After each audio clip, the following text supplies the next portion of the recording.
And thank you in advance for the attention for the upcoming sessions. My name is Ivana Draksic. I'm a sociologist. I work in the area of public spaces, commons as a method of governance, spatial planning, culture, subculture, and so on. And I'm really, really happy to be welcoming you as a moderator on a panel on this conference. Because, you know, when we discussed the people, the types of people we would invite with Biljana when we concluded the topics that we wanted to discuss, I basically had a wish list of people that I would like to host and talk to. And basically my wish list came true. So all of the three ladies that you will see on my panel discussion here are somehow, in a way, my authorities in the area of the, you know, field of research and praxis and so on. Some of them I've known for a very long time. Some of them I've known for a very short time, but Julia, for example, has left a really, really strong impression on me. She was, first time I saw her and met her and heard her discourse was on a panel discussion that actually Marijana Cvetković from Zajedničko was moderating in Belgrade. So we are kind of building up some old and some new, newly established relations and connections.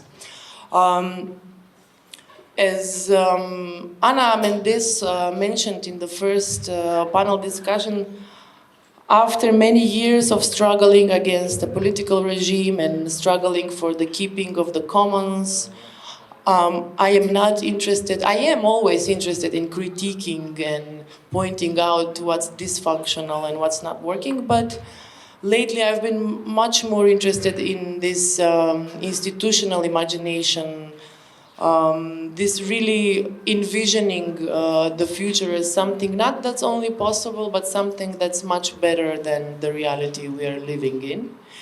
And actually, another world is possible and it's already being worked on, especially by these three ladies here today. And thank you for accepting to participate and thank you for finally making it here. This panel discussion will consist of three presentations from each one of them, 10 to 15 minutes. I'm a much stricter moderator than our previous two moderators. So I will remind you at the 10th minute of your presentation, and then I will stop you at the 15th minute. You will definitely have a second round to, you know, build up, maybe add, cover something that you didn't cover. And we will do a second round then, and then questions from the audience, from our colleagues. As you see, feminist alliances for the future are one of the most inspiring phenomenon I have encountered with in the last, let's say, 5 years of my both private and academic professional interest. The main and the more general questions asked in this panel from our guests are, well, this is the statement, I'm going to briefly read it. Collective frontline decision-making at the grassroots is an essential but overlooked condition for democracy.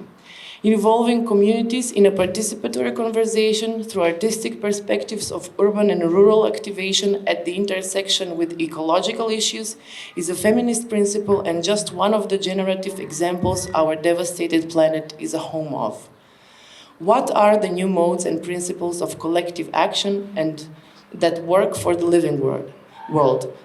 Why do they seem to work in different corners of the world? Can we systematize that knowledge or make policy or create institutions based on these principles?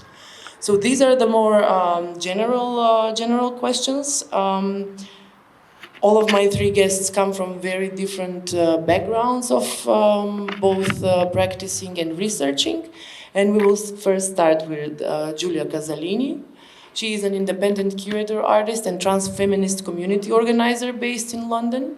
She's a PhD candidate at the University of Roehampton. Her study analyzes queer feminist live art form as a transnational perspective in an attempt to decenter the Euro-Anglo-American aesthetic canons and discourses.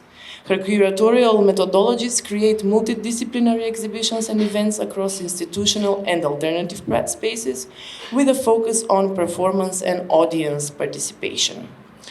Dear Julia, welcome and take it away.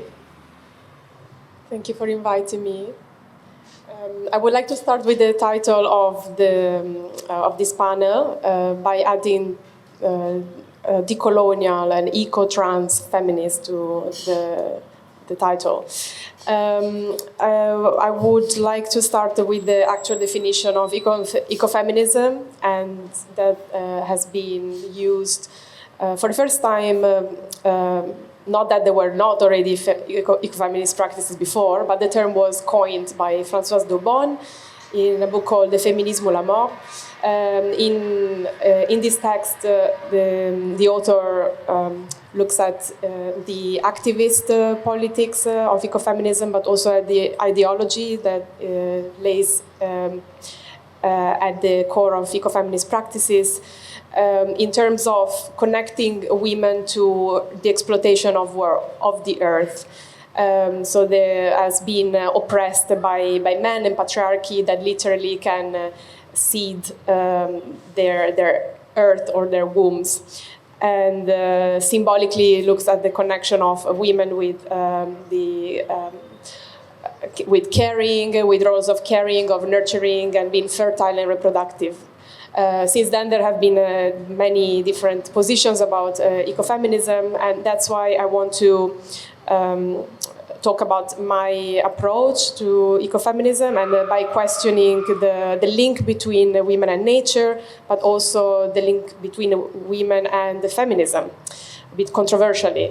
So women have been socialized as being closer to nature, but also deviant sexual and gender behaviors, or like so-called deviant, and those that are unable to reproduce have been considered as unnatural.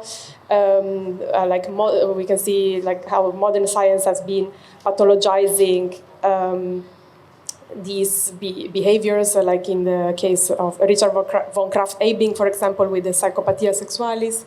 Okay, you can see that.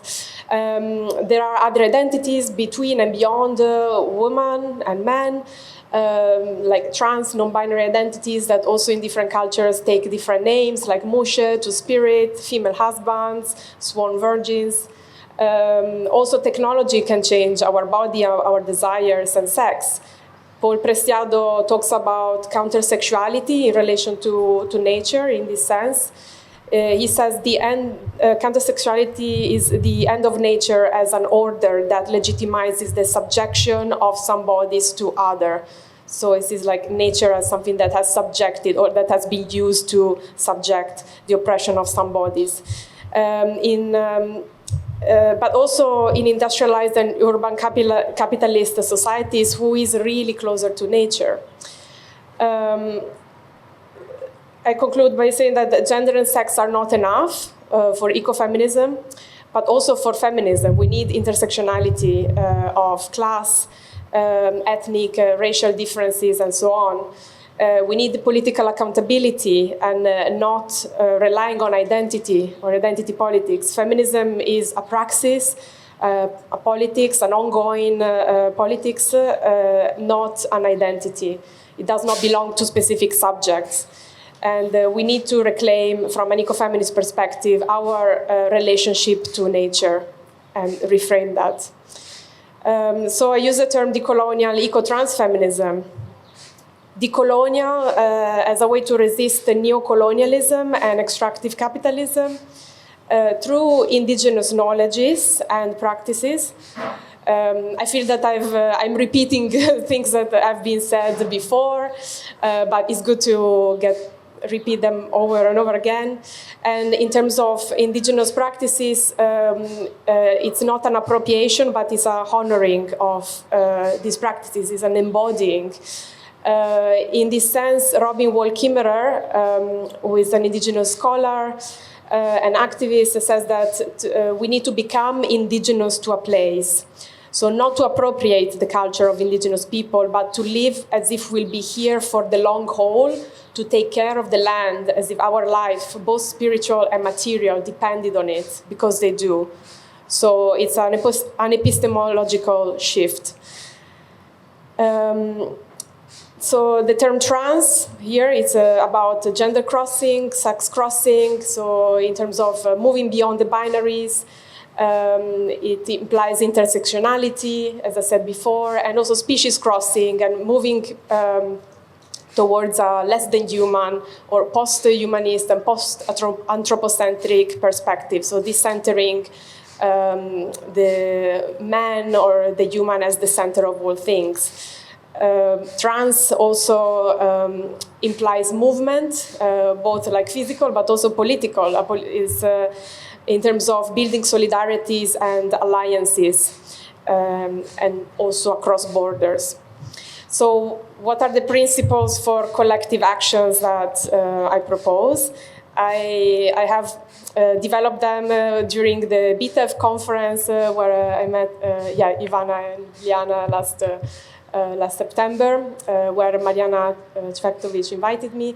I'm going to repeat them, but also improve them with some examples from my practice and the practice of other artists.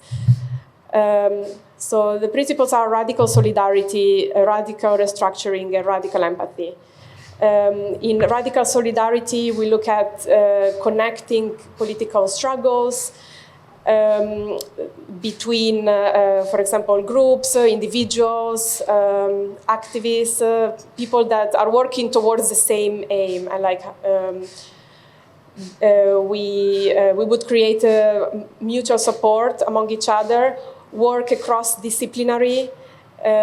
We would uplift each other, platform each other, rather than criticizing and in a negative, destructive way. This happens all the time among feminists. I hate it. So that's why it's a very important point. Be generous with each other. And legacy, so looking at what has happened before or what is happening at the same time in the present, instead of like dispersing our efforts, like trying to connect our efforts in order to work towards the same goal. And transnationalism. I will give a few examples in terms of like cross-disciplinarity. This is Atelier Transmoras, which is based near Sao Paulo in Brazil. It's a network of travesti, so trans artists, creators who work by using second-hand and recycled materials to create dresses, clothes, costumes that then they resell, and they organize also workshops to empower the trans community and also to empower them economically. This is Va bene licem fiazzi in relation to the theme of transnationalism.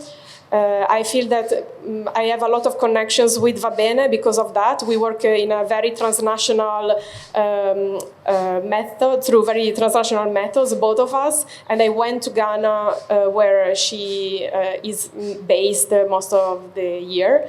At the moment, she's around Europe. Va bene is an activist and transgender woman, artist, mother, and she runs a PR, for Crazy International Artist Residency.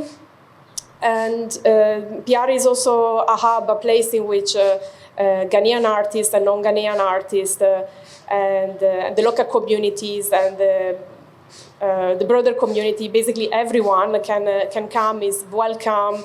And she really tries to connect LGBT struggles with the mainstream, and she tries to bring the struggle of a minority closer to everyone else's. And this is a photo from a VR video that we did in honor of Va bene. She is currently together with many other people, struggling against the government that want to promote a really hateful anti-LGBT bill, after which LGBT people will not be allowed to even to rent a place. And she's now trying to save the residency and making it a safe sanctuary for the community there.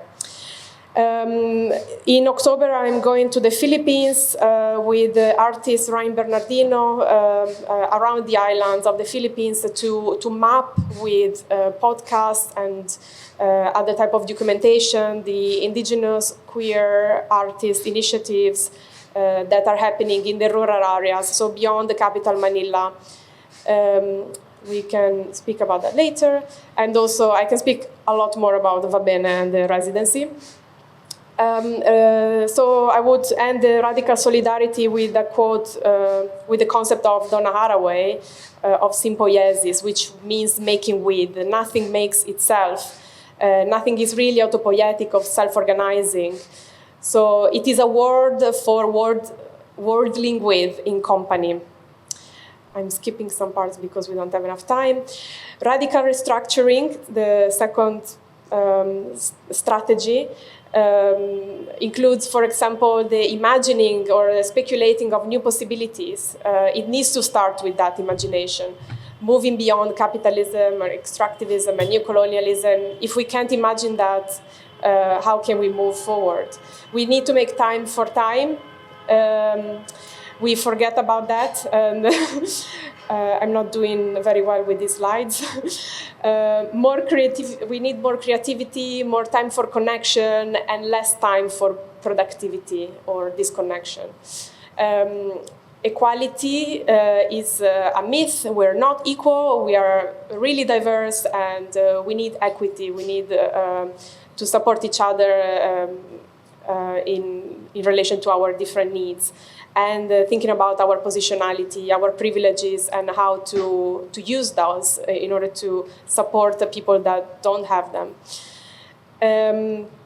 This is an artist from Palestine, Palestinian artist Mirna Bamie, and in terms of like creating the space for community and connection, she has created a project called Palestinian Hosting Society, in which she's researching the history of Palestinian food, which has been very heavily dispersed with the diaspora and forgotten or appropriated by Israeli chefs of cuisine.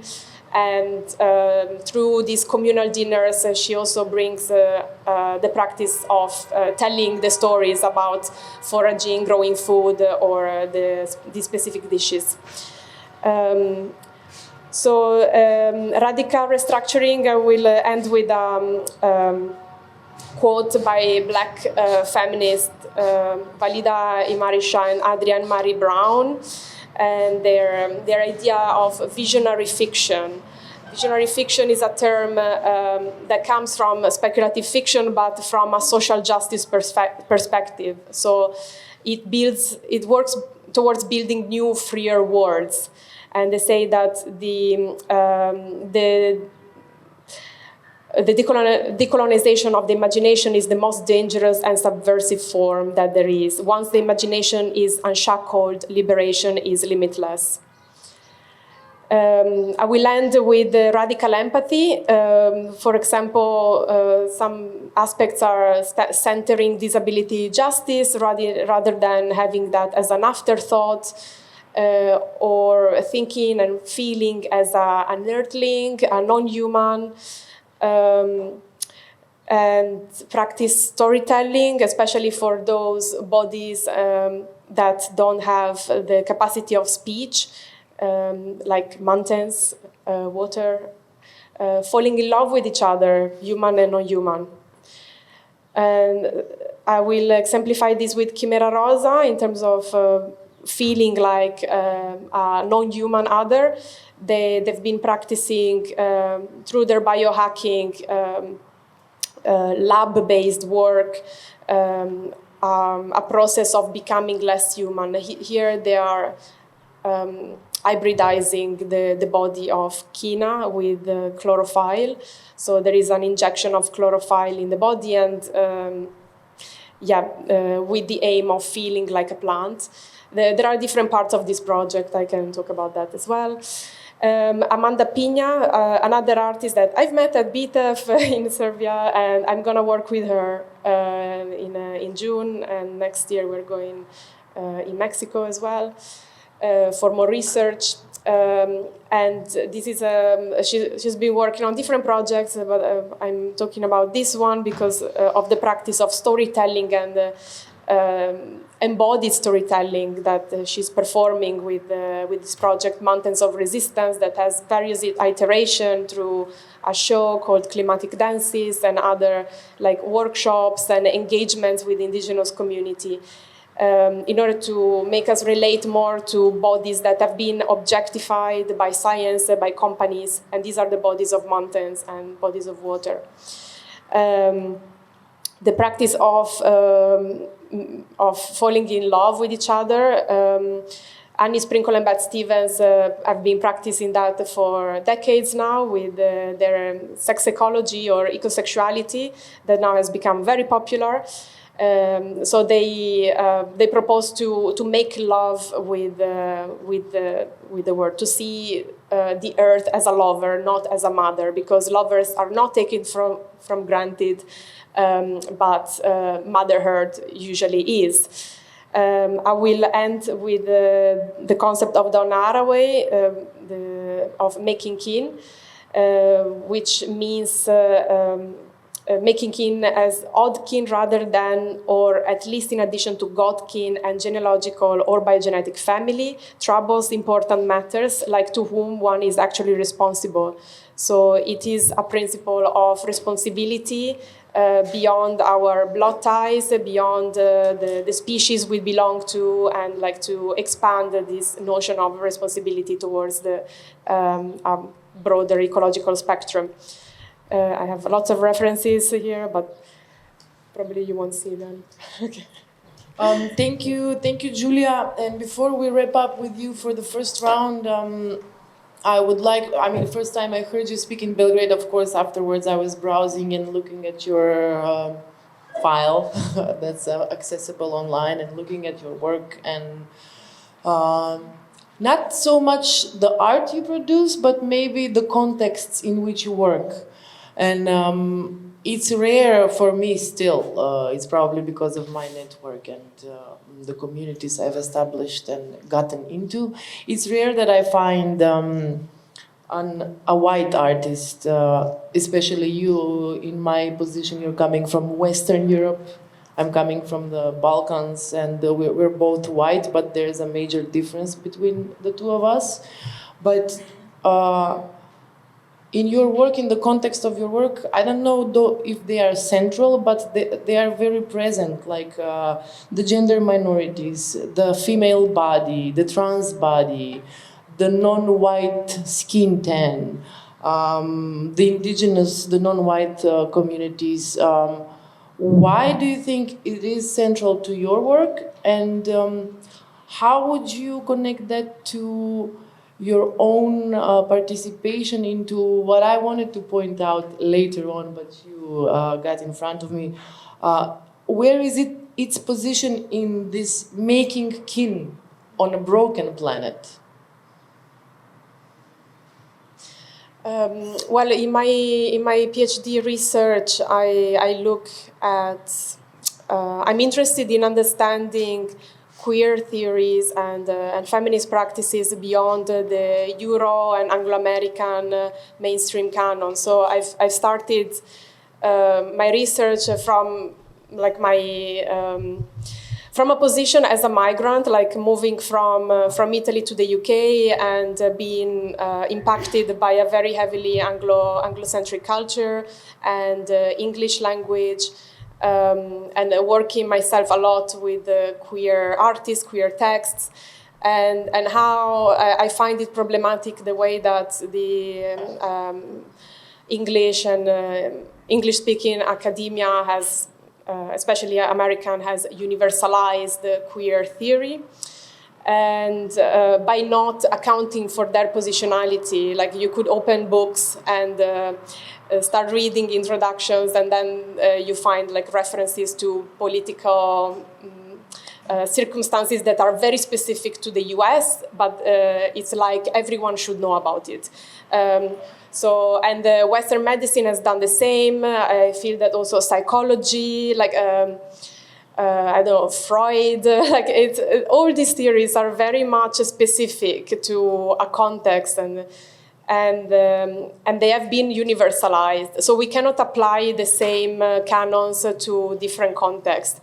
And what I'm trying to do, like in my PhD research, is to look at a specific context and stay with, but through the artist. So I'm analyzing for artists. One is based in Brazil, one in Ghana, which is Vabene, the other one in the Philippines, and another is Quimera Rosa, which is a transfeminist migrant nomadic collective, but mainly based in Barcelona, Spain. Which I also don't think is a center yet in the like mainstream culture and history of live art or performance. So I look at the specific context to understand how the work articulates differently. So how the queer feminist work has similarities, like there are some aspects that might get repeated in a different context because we all live in a very connected digitally space, and we all have common references, like from drag culture to Judith Butler. But the specific context inform the work of these artists very differently. And I'm interested in seeing like how, for example, spiritualities, oral cultures, the media, or other aspects, or even like activism that happens, that has grown in those specific contexts, has influenced the practice of these artists in a very specific way. Whilst I found a lot that something that curators do is just like applying categories that they've learned from like an Anglocentric perspective onto any other subject that is like sexually diverse or gender diverse. And but this practice means taking time. It's that's why you need to do a PhD, or that's why I had to do a PhD for that, like to make time to really research the different contexts, and that's still not enough. And I'm trying to look at that through the artist specifically. So it's a practice of deep listening for me. So it's not I'm not specifically I'm not specifically interested in working only with black and brown bodies. I'm interested in differences and in artistic practices that have not been accounted for, and that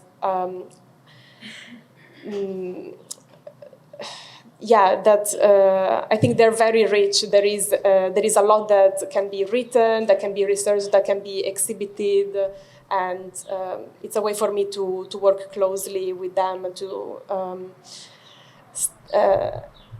form also deep links and deep relationships.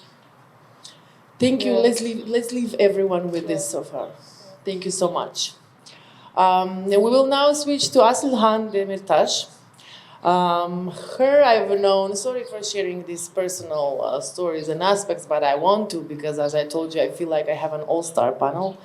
Her I've known, I don't know, for 5 years maybe, and we actually met in Prizren in Kosovo. We have another guest here. Corina is also a guest here through that connections that we made for the first time. Asilhan is a practicing architect, artist, writer, and educator. Her practice is situated on and around the boundaries of disciplines engaged in making, often in the forms of buildings, gardens, and art projects, while searching for a revised mode of existence and practice on our planet. She has an undergraduate degree from METU and graduate degree from MIT. Prior to establishing her own practice in New York, she worked for Pritzker laureate I.M. Pai as the lead designer for the Museum of Islamic Arts in Doha, Qatar, and the Miho Chapel in Japan. She is the recipient of Graham Foundation grant for her ebook Graft to be published by SALT, and is an active member of the Initiative for the Protection of the Historical Yedikole Urban Gardens. And this is, let's say, the first line of information I have, and I used as a motive to dig deeper and prepare myself with more than what I feel and know about her. If you actually Googling you, Aslihan, I came up to some master thesis done by architect students that you probably maybe mentored or worked with, and they are putting you at the front line of the contemporary Turkish feminist movement and praxis today. So once again, welcome and thank you for participating, and take it away. Do you need me to remind you at your 10 minutes? Yes. Okay. Take it away. Okay. Okay. Thank you so much, Ivana. I'm gonna hope to live up to Ivana's introduction. It gets one's heart beating too much for a presentation, but I will do my best, hopefully. Okay, I'm just gonna test if this is working first. Yes, perfect. Okay, so as Ivana, well, first of all, thank you very much for listening to us and inviting us, Ivana and Biljana, and everyone who actually made this happen. And thank you for the presentation. That was so inspiring, and I will listen to yours very soon. I'm looking forward to it.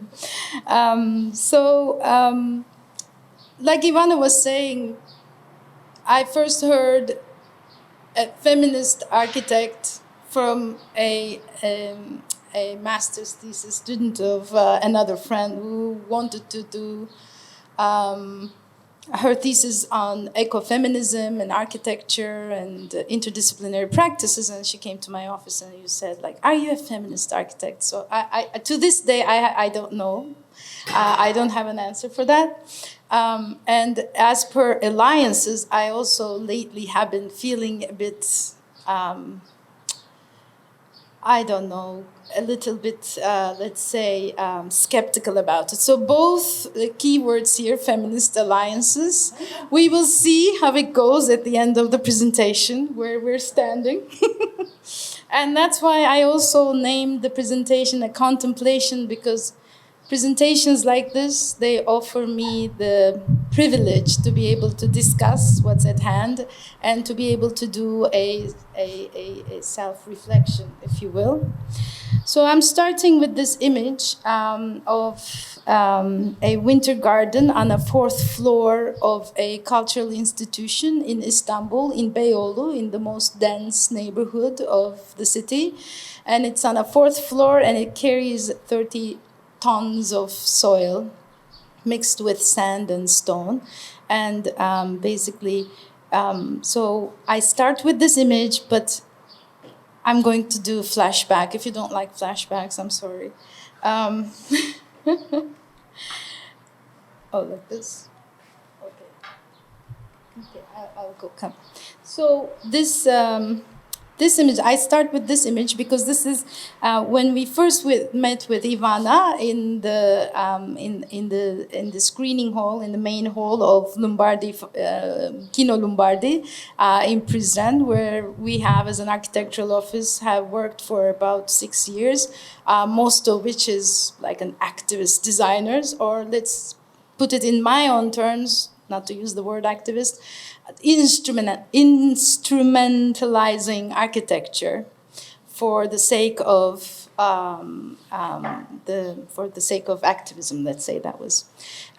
For those who don't know, in 2015, the cinema was given to the privatization agency. It was going to be sold made a shopping mall or a parking lot, whatever those collective memory heritage buildings become with the hands of privatization. So a group of people who also happened to be organizing DocuFest staged a beautiful, it's on YouTube, beautiful resistance piece which actually stopped the process. And at that period of time, by total touch of serendipity, we met with the Lombardy people, and we joined forces. So we were there, and Ivana was there as well, basically on a panel on commoning, right? And I actually shared. This is Yedikule Urban Gardens. They're called Yedikule Bostanları, and they're 1,600 years old. They've been cultivated by the Byzantines, by the Greeks, by the Armenians, by the Albanians, and then now taking hand from the Albanians, one certain village from the Black Sea area called Cide from Kastamonu. So it's a miraculous urban practice that doesn't have a booklet or doesn't have a school, but you just learn it through your master, or you just learn it by practicing. So basically, as you can see here, this is a drone image from the latest municipality who wants to who's on a reconquista as well. The Conservative Party wants to appropriate the conquest of Istanbul. And then, of course, the non-Conservative Party also wants to appropriate the conquest of Istanbul. So they're fighting over the Bostans, trying to restore the walls. So it's in a very, very crazy situation right now. We're kind of very squeezed in between all political people. Not we, but the gardeners, more or less. It's an amazing, beautiful strip of like around 5 kilometers between the Theodosian walls of Istanbul, as well as two large gardens that used to serve the Topkapı Palace during the Ottoman times. So I'm part of the initiative who met with municipality. We did all kinds of protests. We tried to stop bulldozers, and we wrote letters to UNESCO.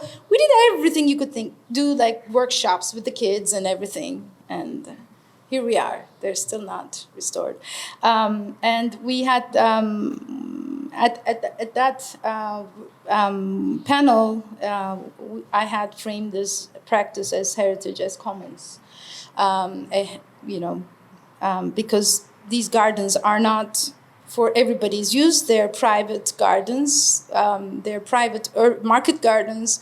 They're private, like little farms, if you will, where people actually make the money to sustain themselves and their workers. So these are, I'm going to go through quickly here.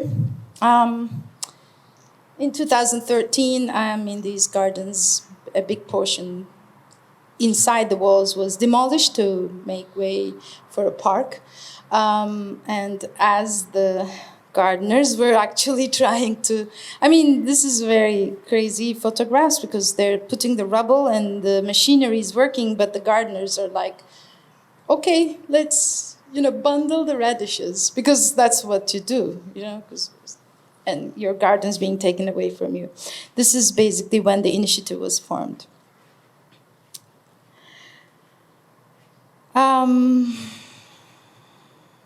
So a gardener does this. He or she shares the world with the worm, with the bird, and for himself or herself. They disperse the seeds, saying for the worm, for the bird, for the soup, let's say. Oh, I'm sorry. I'm like this. Oh, you're pressing. I'm supposed to press both.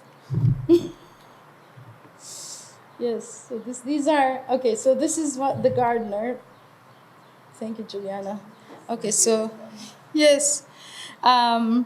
So this is when I actually started to, while trying to protect these gardens, I started to learn so much, and it basically this whole practice in the city, in a city of 18 million informally, 15 million formally, how a bunch of people can still practice the sharing of the world of real commoning by basically not putting the seeds all the way down there so the birds cannot eat them, but just like seriously doing the very old technique of dispersing them and then letting them there. So we actually did learn a lot from the gardeners.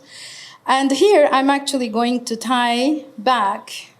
So this is the part where I was part of a civil society organization, going like yelling and lying and standing in front of the bulldozers, this, that, whatever. But in the meantime, it's also very interesting to be able to see that organizing against a common evil doesn't actually make you a community. This you actually learn, all of you have probably learned through activism. So this is when I'm thinking the alliance part. So I'm gonna try to put forth a different way of thinking of alliances or an alliance as constellations in response to what else? Because this also has to happen, and this also has ways in which it works.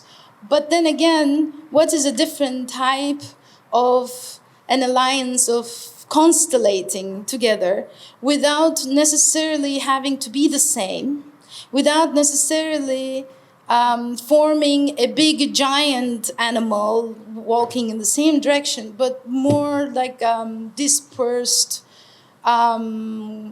interrelated group of people who have different kinds of motions and paces and agendas even, but then somehow forming a certain pattern together. So this is when we were asked to actually give our credits, who's in the initiative. I actually couldn't do it because I needed a constellation like this back then, because we're like so tied together, and then to have this to become something very defined was not really working for me and for us, actually. So also here, oh my God, 10, I have 10 minutes, or I've talked for 10 minutes? I have 10 minutes, okay.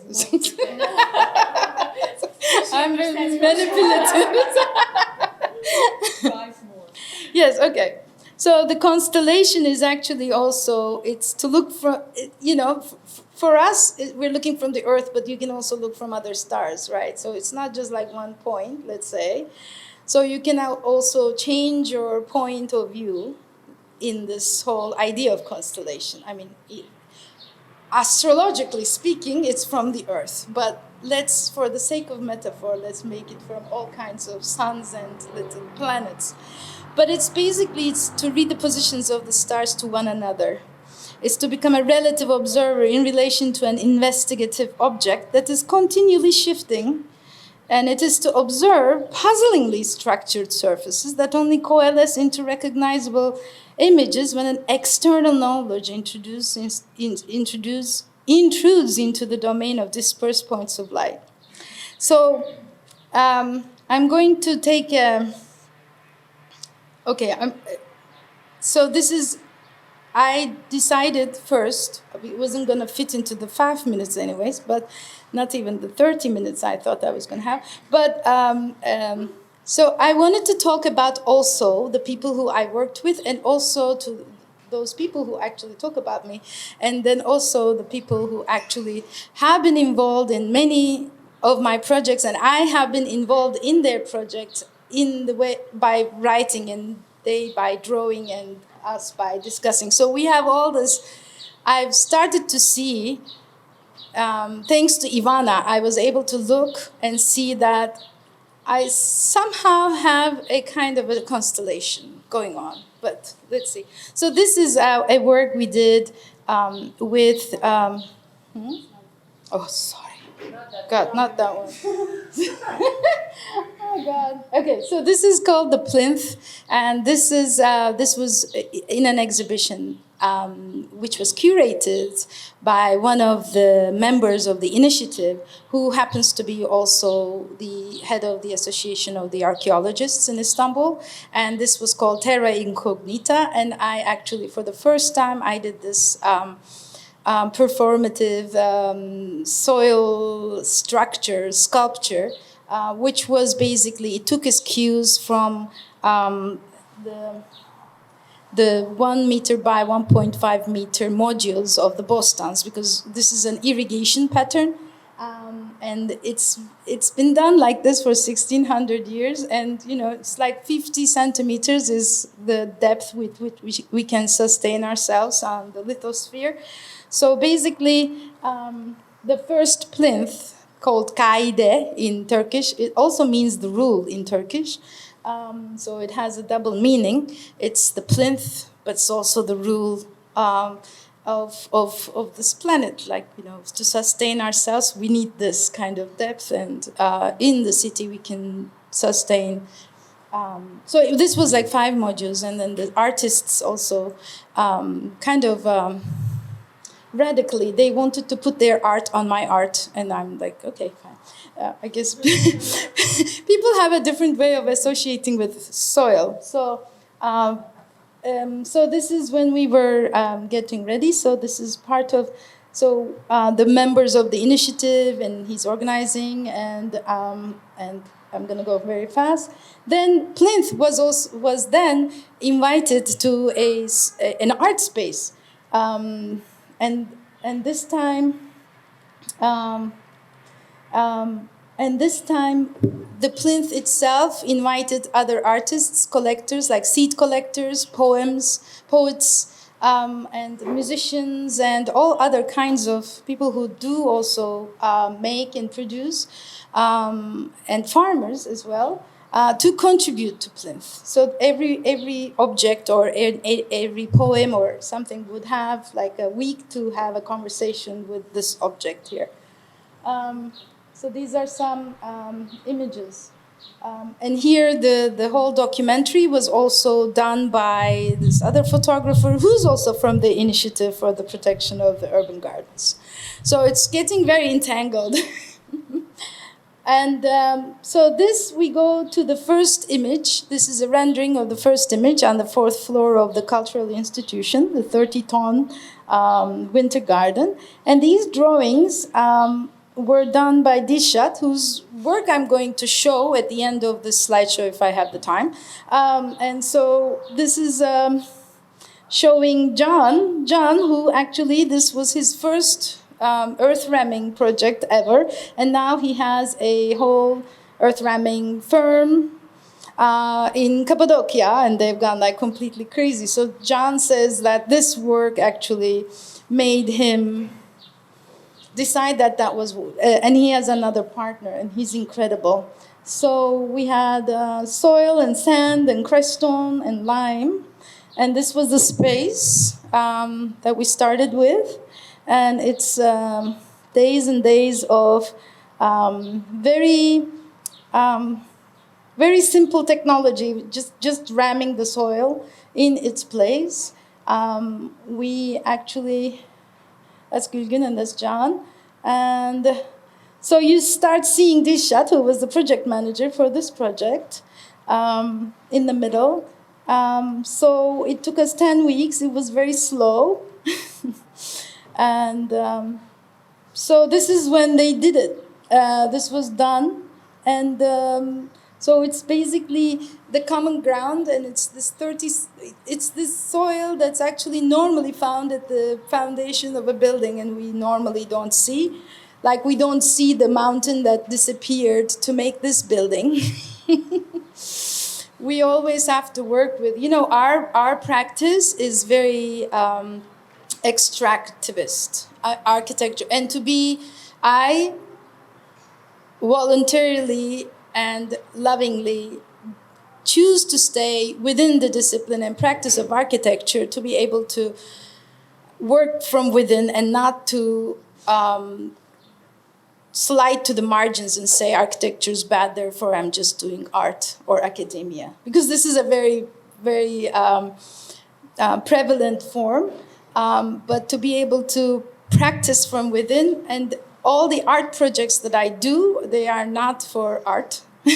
I do them to ask myself questions and to experiment, to have a feedback to my architecture practice. So 5 minutes, finished. Okay. So, okay. All right. I'll give you an opportunity to wrap up, Yes. maybe with my question, but you can also avoid it and say what you wanted to say. Yes. But the reason I also didn't invite you because of the art pieces that come out of the work at the end. What really fascinates me, and maybe that should be a question later on for all three of you, especially for you and Eva, but from what I heard from you in other occasions, but also from what I read, like the cultural and artistic praxis also of the community that's working on the Edicola Gardens were also central to spreading the seeds of the idea of the importance of the gardens. Mm-hmm. And those are not necessarily producing art pieces or knitting, mm-hmm. but they are actually storytelling and the rule of three seeds and mm-hmm. all of those things. So this is actually the point where I got stuck to. Yes. To working. It's again some kind of cultural and artistic production that's being spread transgenerationally, since it's here for us and it's 1600 years ago. So this kind of open source knowledge is also turning us into open source soft machines. So and feminist.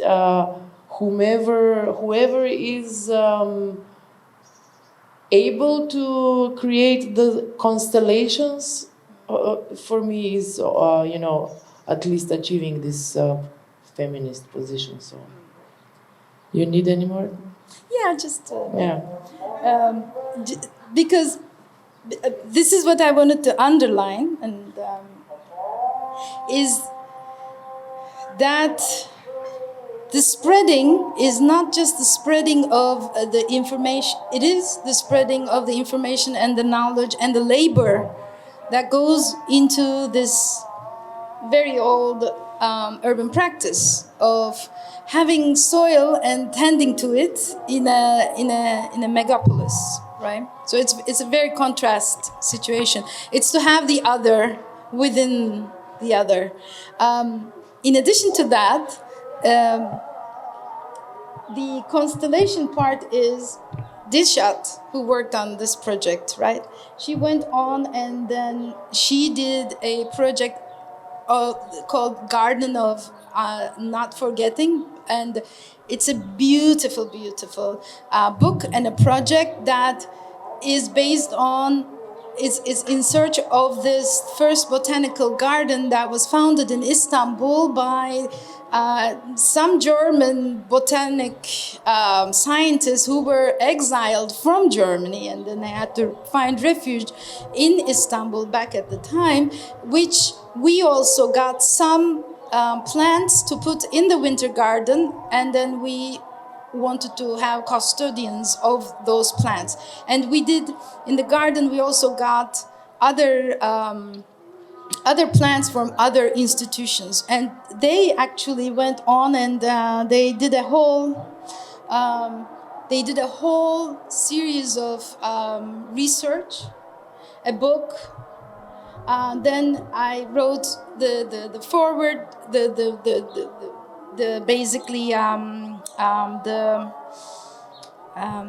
text for the exhibition, and then and this is from I actually really wanted to show. I can give you the information after the talk. I think you guys should take a look at their work. It's seriously amazing,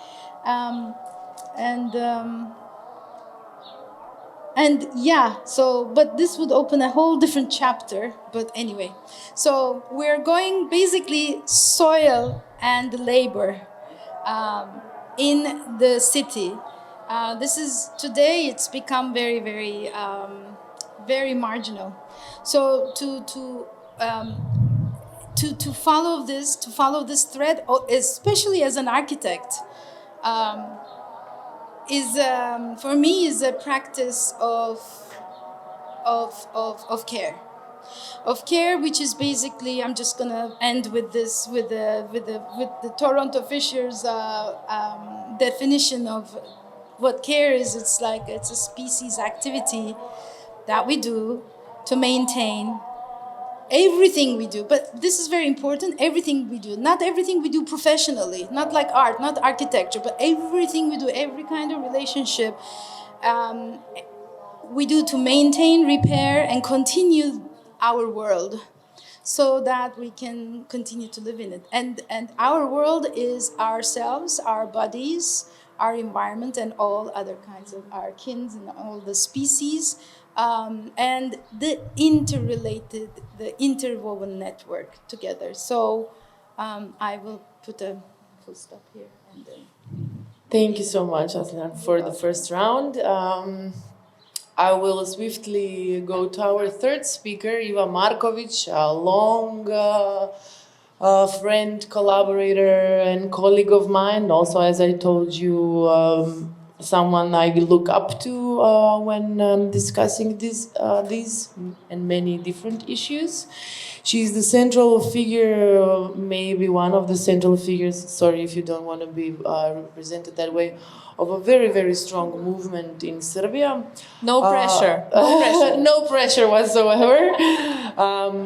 Iva Markovic is let me cover this formal part. As you see, we have a very wild, lively discussant over there. So Iva is an environmental activist from Serbia and co-founder of the initiative Right to Water and program director of the Organization for Political Ecology, Polako. She advocates for water as a public good, environmentally protected and socially accessible natural wealth. She initiated networks Women in Environment in Serbia and Save the Rivers of Balkans. She is a national coordinator of the Save the Blue Heart of Europe campaign for the protection of rivers and a secretariat member of the European Water Management.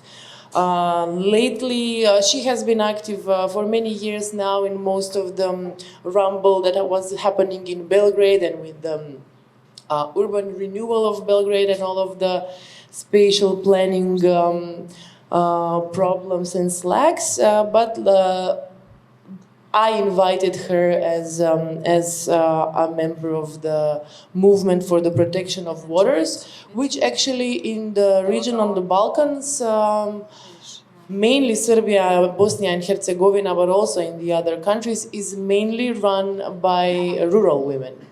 So, Eva, should I improvise a bit more, or are you ready? No. Thank you very much. Thank you very much. Okay, I will just stand up, and I'm really sorry because sometimes when some other people, like speakers, do this, then I feel like, oh, then I could have done the same. But this is not a competition. This is a competition against like low energy level in the room or outside of the room. I don't know how to say it. And my apologies for the cameras. If they want to catch me, I will not be. I will try to stand still as much as I can. Also, another caveat, I'm really sorry for the last minute presentation. It was a peer pressure because everyone had a presentation. So I had to make one, and aesthetics is not really appropriate for this space. I'm really sorry for everyone who are of this area of culture, but I think you will get the point.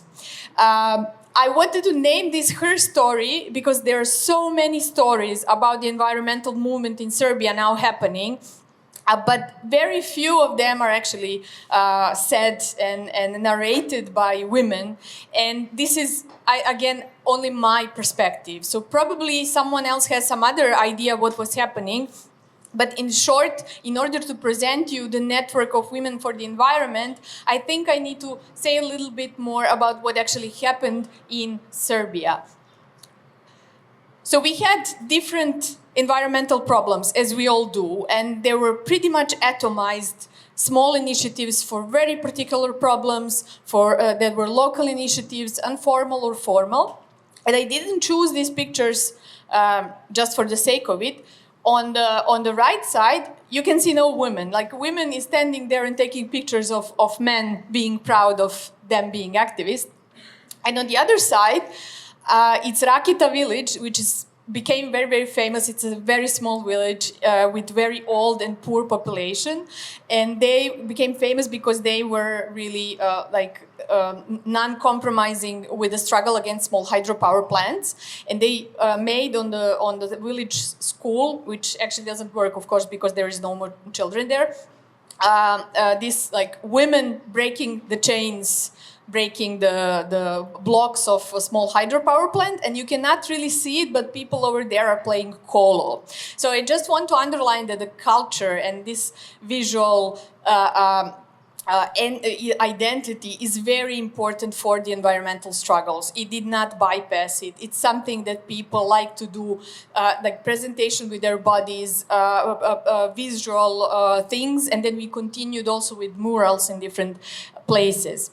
But from these initiatives, from one place, from one village, and not only villages, big cities are also involved in this, especially because of the air problems.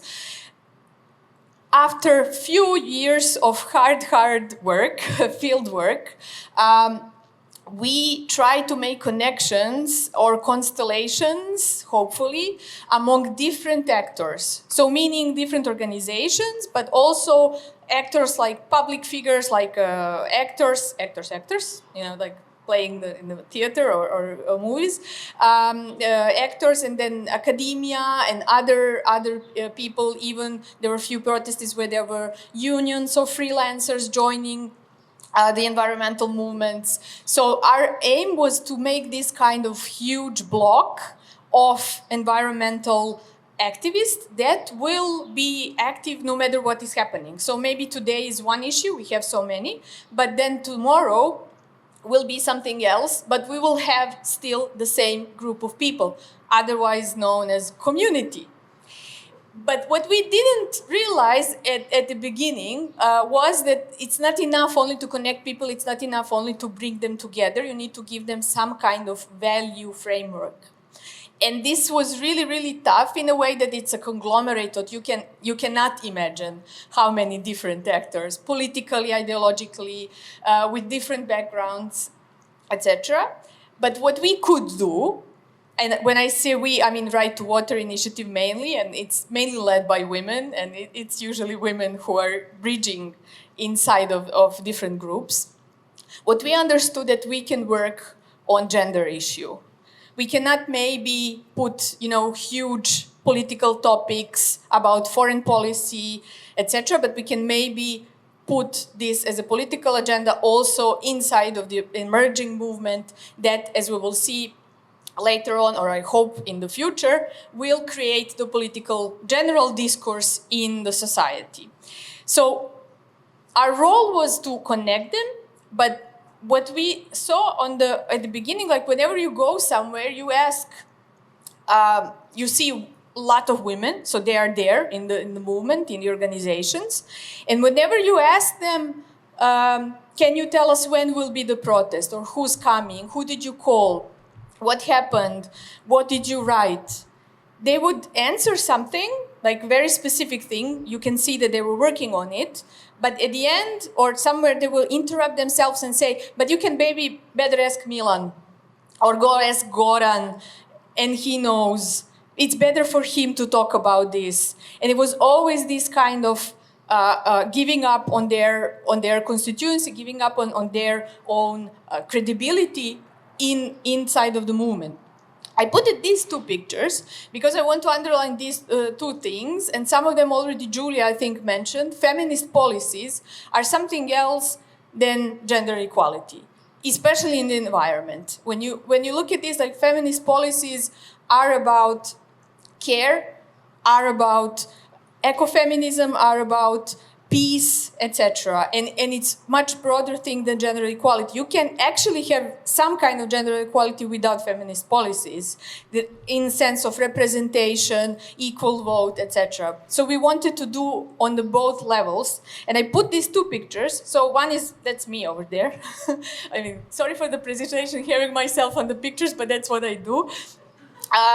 That's me over there, and this is small hydropower plant building is on the right. So just don't you like mix these two up.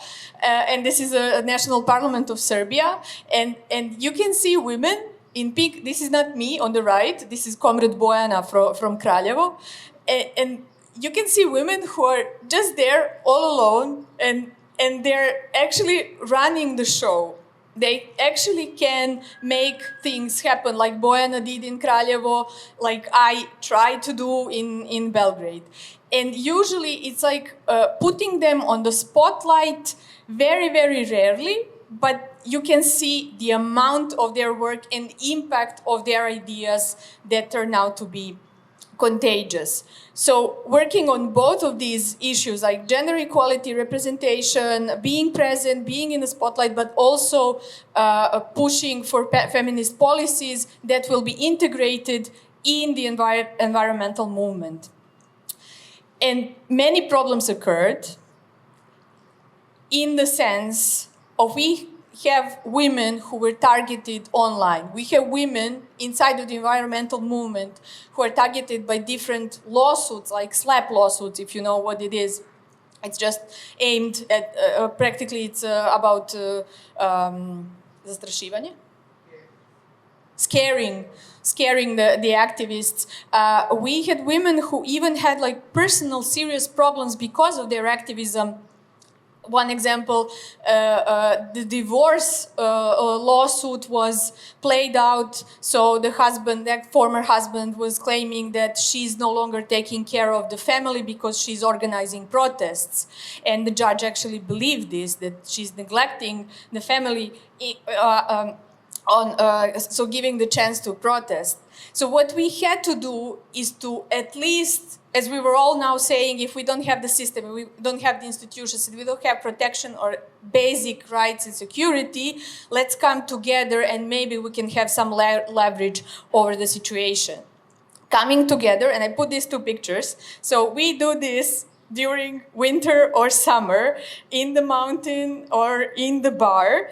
And this bar picture is very, very important because live meetings, and this was all happening during Corona, so imagine the situation, live meetings cannot match any, nothing else can match live meetings. You need the sense, the atmosphere of trust between whoever are. I mean, this is a feminist movement, especially, but whatever you do with whatever people you are working with, it needs some kind of basic personal trust that you're on the same side, that you will support each other. So the purpose of this, and we wanted, the purpose of this, I will come from the purpose up. This looks a little bit weird. The small emoticons look weird, but I will just explain. So the purpose was to support, and in a sense like general support, So now we put a statement, it's, 8th of March, and then we march together, we do different things, but also personal direct support. Women are usually shy. Like many times, I know that they're skipping public appearances, public speech. I know that they're skipping interviews, that they don't want to be in front lines, but they are in front lines and they deserve to be there. So we kind of hang out on the phone. Seriously, it's like a simplest, stupid thing that you could also do, 50 years ago. But hanging on the phone, listening and listening and listening to women, what kind of situation they are in, and trying together to come up with some kind of solution, even borrowing clothes or whatever, that's also part of the work. It's nothing, it's not like some abstract support. Encouragement, as I said, they're under pressure, especially in the smaller places around Serbia. The pressures are terrible to everyone, especially women, again. And mainstreaming gender in the environmental movement. So it's not only that we want to see more women up front, in the environmental movement, but we also want to see the rest of the movement, our allies, our comrades, understanding why is it important to have more women there and why is it important to listen to women and female experience to understand capitalistic relations. Capitalist, it's really silly to avoid this idea. I mean, Julie already spoke some of it, so I will not take time about this, but the extractivism and all of it, it's quite related to also the relation between men and women, men and nature. I want to mention the members. The members, we're now only focusing on women in environment. So they're in environmental movement or they're working on the environment professionally, whatever it is, but only in environment. Why? Because of these allies. We have many feminist organizations already, human rights organizations, academia, and others.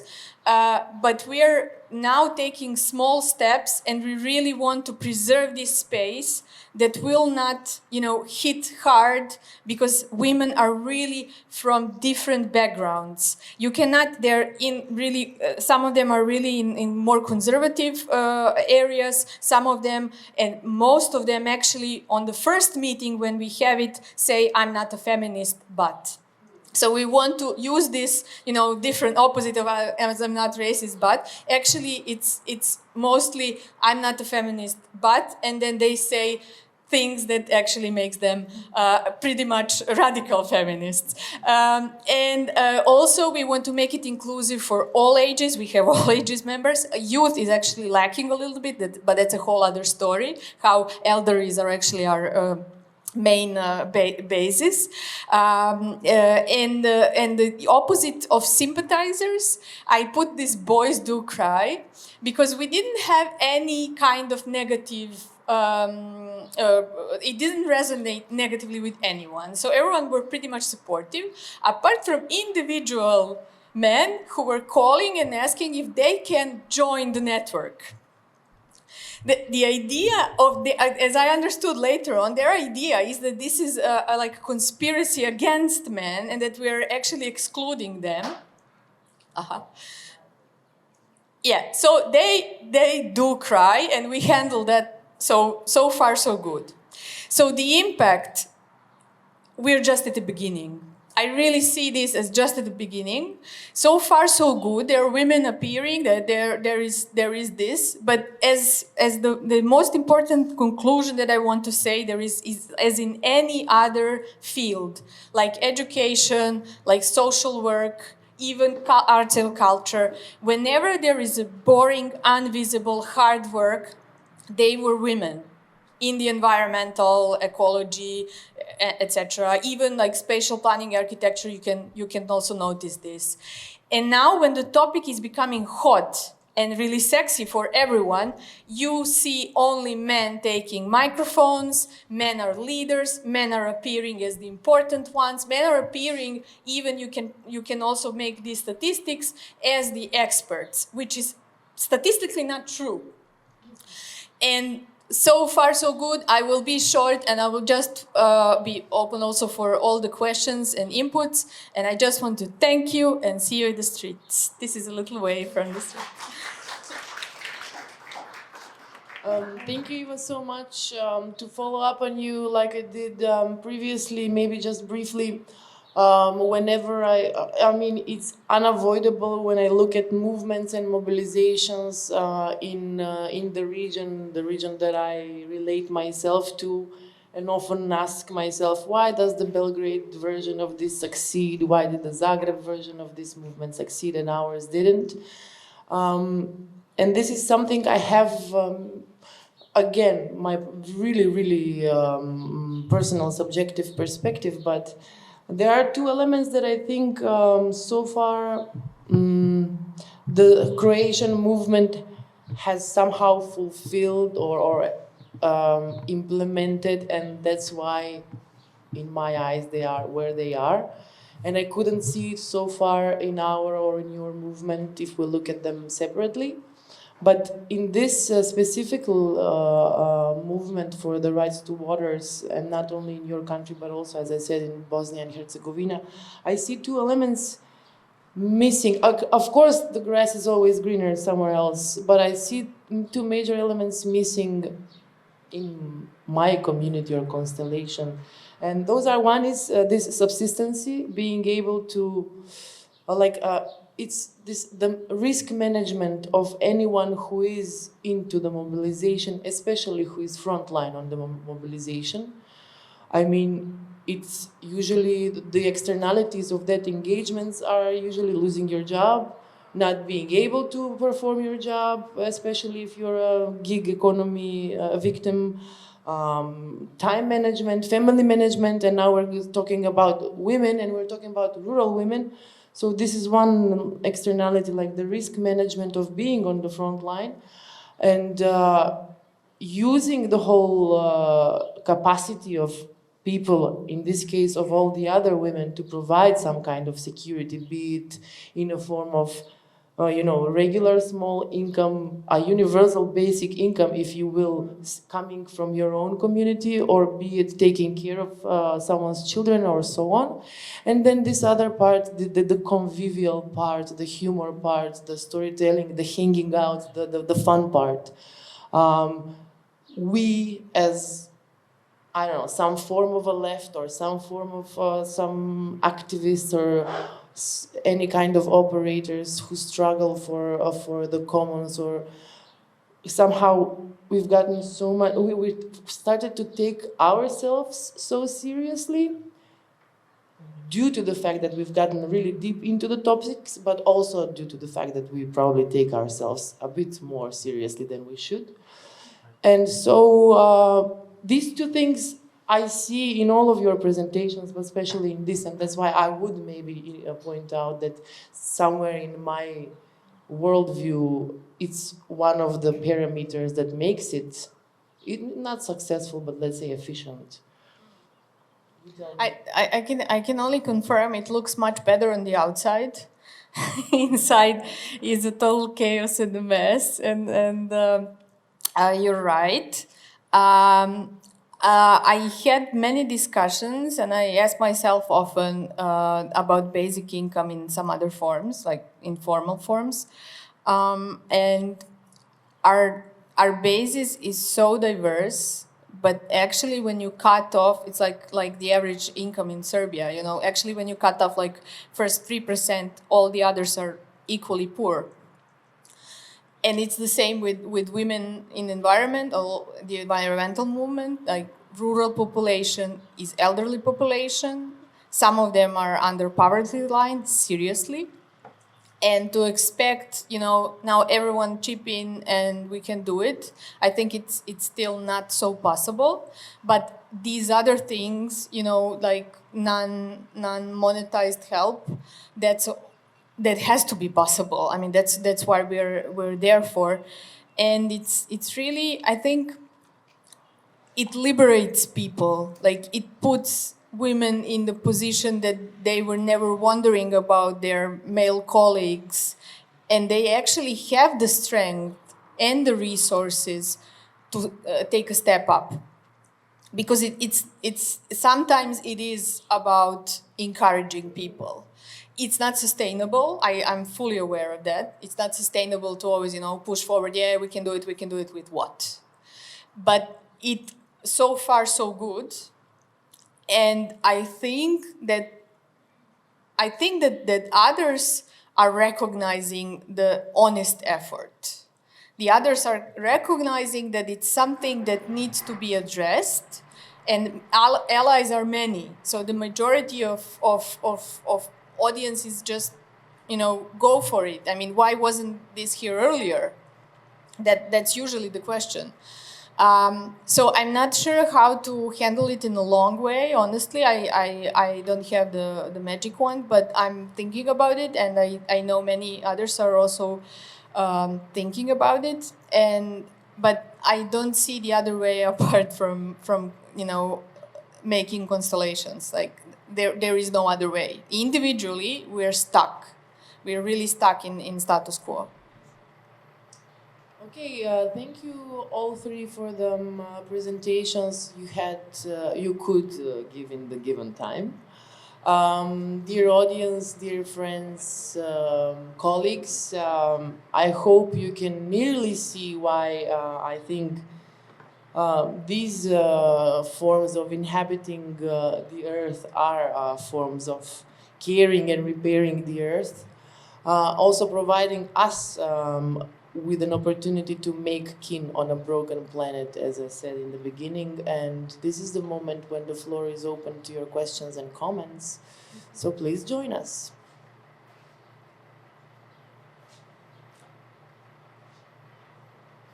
Anna, the microphone is coming to you.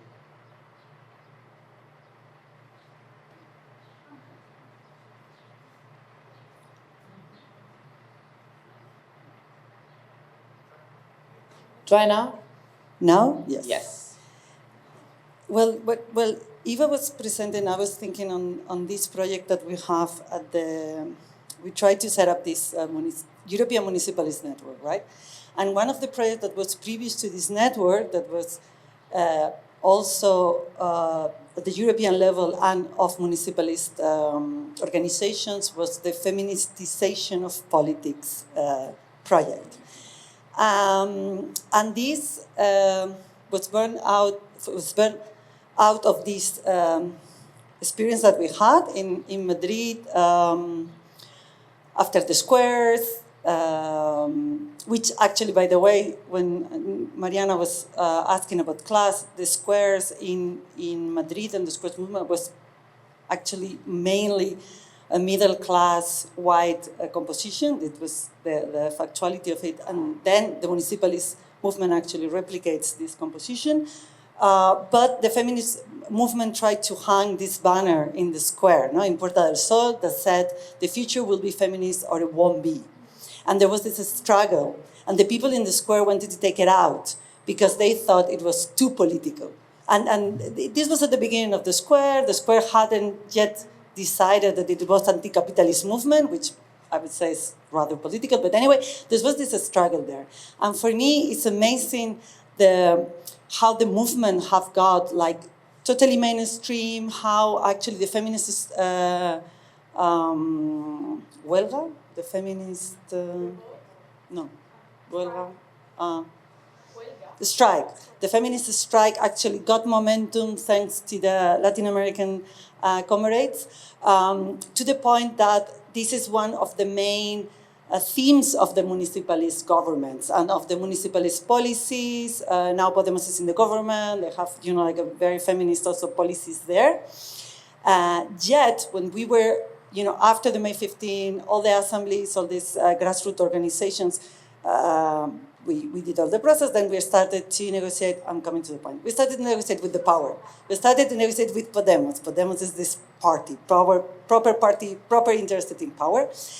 I saw how this political space around me that I have been inhabiting for years turned into a masculine mode in like matters of days. It was just amazing. It was the same people with the same organization, with the same assemblies. Suddenly, what was the values and what was the characteristics and who was actually impersonating these characteristics? Everything turned into masculine features of men. And this left us like air out of the, we don't know what to do, we don't know how to breathe. So we started this project, and what it links and it resonates so strong with Eva is that what we are doing and what we are proposing, I left one of these things, but it's online, we have done a podcast, handbook, whatever, but whatever we propose seems so banal and small and obvious. Like it's not at the level of the sophistication and of any kind of kinship, tentacular constellation of anything. It's not even there. It's like, can we just speak 3 minutes each? Can we just clean the room, everybody, at the end of every session? Can we just not take care of the same things at the same time? And this is incredibly difficult still. Still in Barcelona en Común, after 6 years, they still are struggling with that. Still, if we have at Barcelona, there is a city mayor, a city manager of the from the city council, a city urbanist area manager, and a city planning manager who are all women, one after the other. Tak. Still, you can ask, is this the city of ladies? No, it's not the city of ladies. On the other hand, we had these amazing, like practices of the earth for 100 years, of the, of the trans, of all these things of the other part. That my question is, how can we bring to this everyday political struggle that is crossing our bodies? What is out there? What is out there? This characteristic that I said before, culture as this projection of an imaginary that changes the rule of the game. Because I feel it as well. Like on methodologies, for example, in academia, you read, Maori methodologies. You feel reflected on that. Like there is something out there. But my question is, how do we bring in it? How do we bring it to the best value of this group of women in municipalities? That is, we have a feminist kitchen. This is what we have. We have a space that is like a feminist kitchen that feels good. But in the moment that we step out as, able, high educated, white, middle-class professional women, it's war again. How do we do it? Thank you, Anna, for this wonderful presentation.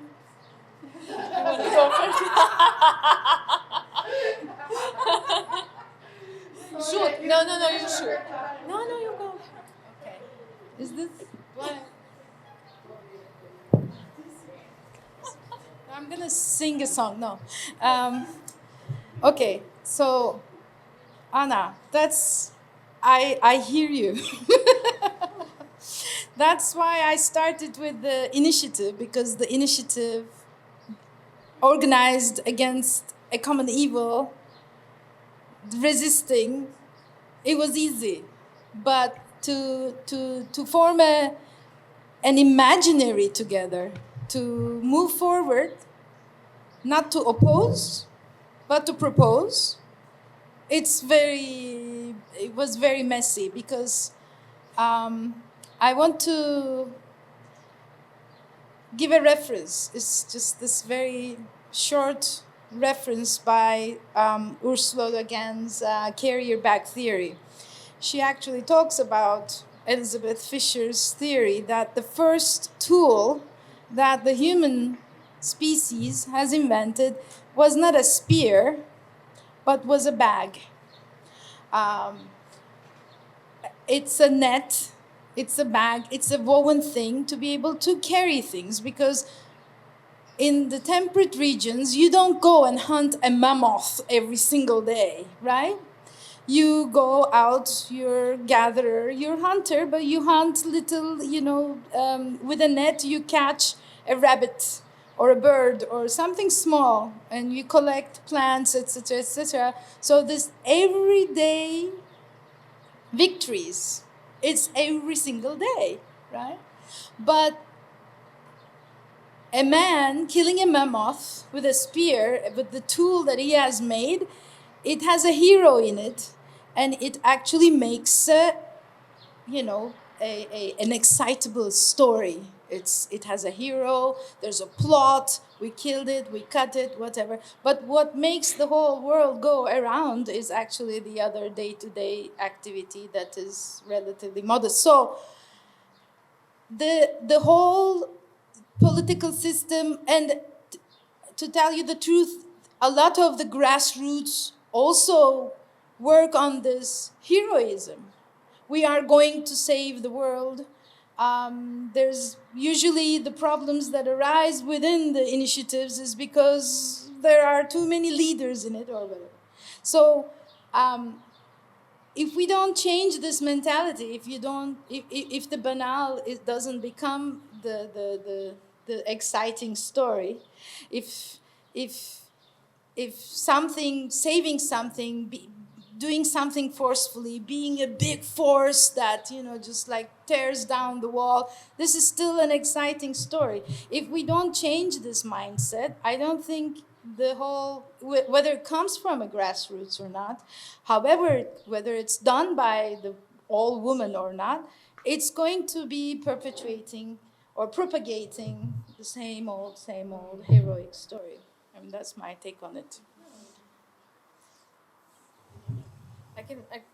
I can just shortly reply that I'm looking forward for the moment that we have all women in the institutions, and then we say, this is still not a feminist city, because we're on a very, very, like, the level of feminist policies is still really low. So it's like, it's really a long road ahead.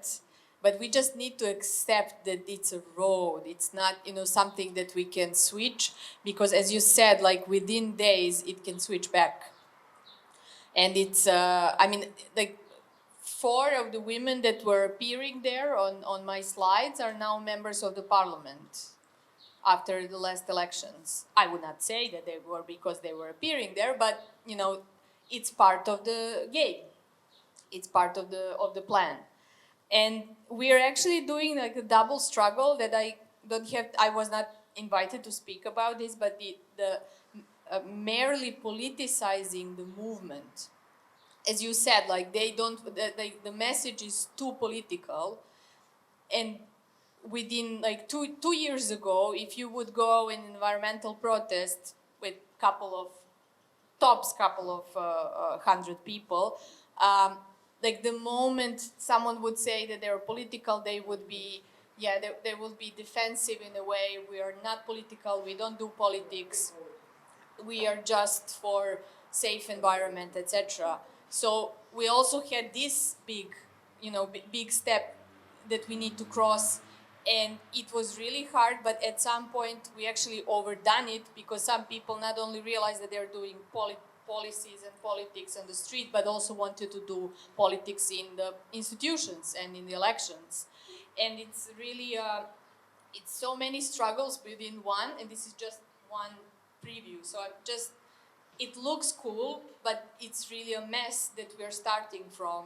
And I'm hoping that within 10 years that I can wholeheartedly present, you know, major success, that we actually, you know, made a sustainable shift. Because this is still on on a glass legs, I don't know. It's shaky. So I now we are still at the point where I'm looking forward to have Anna's complaints. Is there time? This is the last question. Okay, so I'll be brief. I just have a bit of a complaint, ironic, you know, like, I think even you should have given 20 minutes to each of the speakers. I think. But I did. Yeah, you did 15, you know, so I think this should be better for all of us, you know. I'm joking. Of course, then I couldn't agree more with Eva, because, it turned out that after all these efforts and that initiatives that are on the field they were working on, it assumes sometimes it happens, as you said, that most of the political power positions are, how should I say, appropriated by male characters. Yeah. So this is happening in Serbia, but when it comes to the political kind of engagement in this sense, and but the other half, I have to joke again, you know, like I was one of the 10 curators and only male in my institution, so yeah. So there's some different kind of balance, but then chief curator again. No, I'm still. What I wanted to actually say, in Serbia and many countries of the region, I think we are not really at the same position of danger as in Latin America, where female activists, especially indigenous activists, are seriously in danger. You know, so I wanted to ask you, maybe, Julia was working in this region, and maybe if you know, like, what is the level of kind of comparison, or is there a level of awareness that their life is in danger over there? And I still believe that in our region this is not happening, you know. Oh, even in Turkey as well. The Philippines and Brazil. story of the same thing. Yeah, but please, yeah, just after comparison, maybe just a brief answer to this. I'm not working directly with environmental activism, but I know that Brazil and the Philippines, are also the countries I'm exploring in terms of performance art, and like working with artists that are not specifically tackling the like environmental activism, but there are many others, and I wish for my PhD postdoc to work on that side.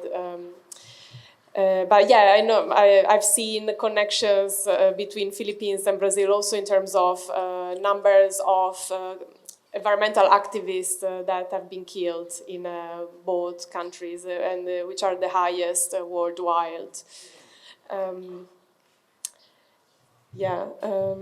No, unfortunately, I can't say much more about this.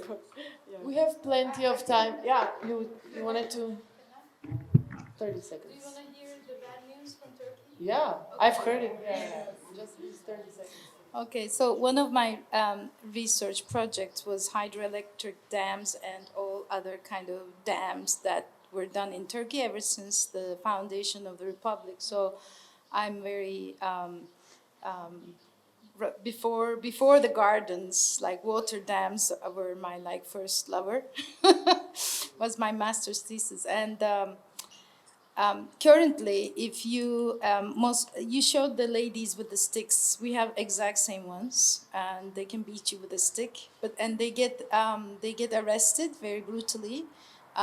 They get beaten very brutally, and usually the activism is by the local villagers, and they take turns and they do shifts at night.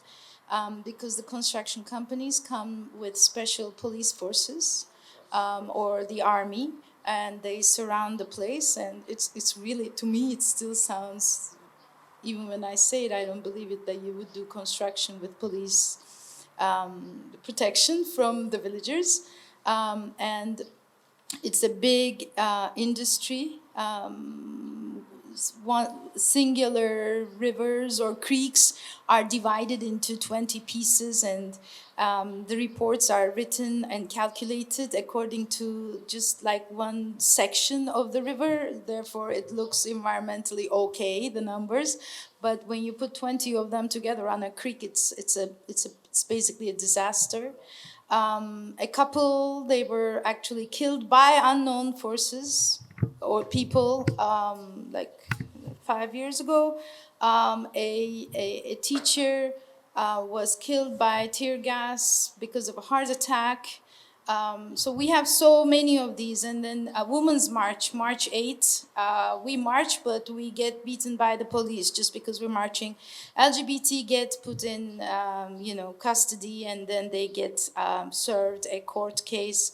And we do have a lot of people currently in Turkey, a lot of our friends who are in jail just because of speaking such and such things. And so this is your pictures are very beautiful. It means your government is not so brutally attacking. I mean, so wonderful. No, but it's really very. You have to take your life into your mouth, as we say it in Turkish, and then go to be able to do that, and you can actually get like beaten or killed, or it's very dangerous business to do that. I would also reply, but we don't have time. But Hey, you guys, you know your government. Thank you. Let's formally do this. Thank you so much. Thank you so much for the presentations, and thank you so much for the contribution and participation. My takeaway from all this, as I started with the first panel discussion, now I'm still kind of mind blown by my own treatment of what community is and how it was like. So still being aware of everything that we talk about and being a member of different communities and all that, but like this multiplicity and plurality of communities, even in these very, very specific cases, like rural women or, gardeners they're perpetuating and like extending one simple labor, a form of labor. Just really redefining what community is and what alliance is, and maybe from now on, not from now, maybe, but surely I am now transgressing into constellations. So thank you for that, and thank you. Thank you.